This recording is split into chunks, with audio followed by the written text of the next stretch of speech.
પોરબંદરમાં છેલ્લા 13 મહિનાથી વિવિધ ગંભીર ગુનાઓમાં જૂનાગઢ જેલમાં બંધ હિરલબા જાડેજાની મુશ્કેલીઓમાં કાયદાકીય રીતે મોટો વધારો થયો છે।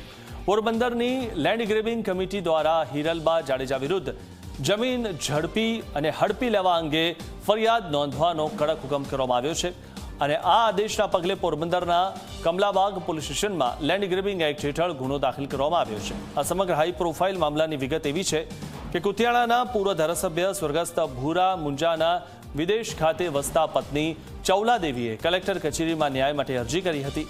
ચૌલાદેવીનો દાવો છે કે પોરબંદરમાં આવેલો કિંમતી સૂરજ પેલેસ બંગલો કાયદેસર રીતે તેમના નામે હોવા છતાં હિરલબા જાડેજા દ્વારા તેના પર ગેરકાયદેસર રીતે કબજો જમાવી લેવામાં આવ્યો અને મેજિસ્ટ્રેટે આદેશ આપતા પોલીસે કાર્યવાહી શરૂ કરી છે।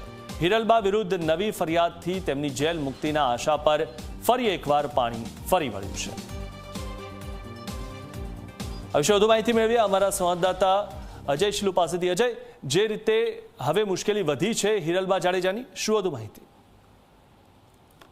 બિલકુલ મિથુન, જે રીતે જે કુતિયાણાના પૂર્વ ધારાસભ્ય જે ભૂરા મુંજા જાડેજા છે તેમના પત્ની હિરલબા જાડેજા વિરુદ્ધ તેમના જ જે પત્ની છે ચૌલાદેવી કડછા તેમના દ્વારા એક પત્ની વિરુદ્ધ બીજી પત્નીએ ફરિયાદ નોંધાવતા જે હિરલબા જાડેજા છે તેમની કાયદાકીય રીતે વધુ એક ગૂંચવણમાં મુકાયા છે।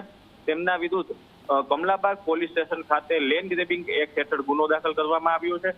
આ જે ફરિયાદ છે તે મુજબ ફરિયાદી જે છે ચૌલાદેવી કડછા તેમને પોતાની જે લેન્ડ ગ્રેબિંગની ફરિયાદ જે દાખલ કરી હતી તેમાં તેઓને ઉલ્લેખ કર્યો છે કે કરોડોની કિંમતના ઝવેરી બંગલો એટલે કે જે હાલનું જે સૂરજ પેલેસ છે તેમના સહિત 13 જેટલા જે પ્લોટો છે તે ગેરકાયદેસર રીતે હિરલબા જાડેજાએ પચાવી પાડ્યા છે। 1865 ચોરસ મીટર જેટલી આ જે જગ્યા છે જેની અંદાજિત કિંમત કરોડો રૂપિયામાં થાય છે તેને લઈને પોરબંદર જિલ્લા મેજિસ્ટ્રેટના હુકમ બાદ આરોપી જે હિરલબા જાડેજા છે તેમના વિરુદ્ધ પોલીસે ગુનો નોંધી અને કાયદેસરની કાર્યવાહી હાથ ધરી છે। ઉલ્લેખનીય છે કે જે હિરલબા જાડેજા છે તે હાલ જે અગાઉના જે ગુના નોંધાયા હતા તેને લઈને તેઓ છેલ્લા 13 મહિનાથી જૂનાગઢની જેલમાં કેદ છે અને ત્યારે વધુ એક ગુનો તેમના ઉપર દાખલ થતા તેઓ વધુ એક કાયદાકીય ગુનો છે તેમના પર દાખલ થયો છે। એટલે આગળ જોવું રહ્યું કે કઈ રીતની પોલીસ દ્વારા કાર્યવાહી કરવામાં આવે છે। જી મિત્ર, જી આભાર અજય માહિતી આપવા બદલ।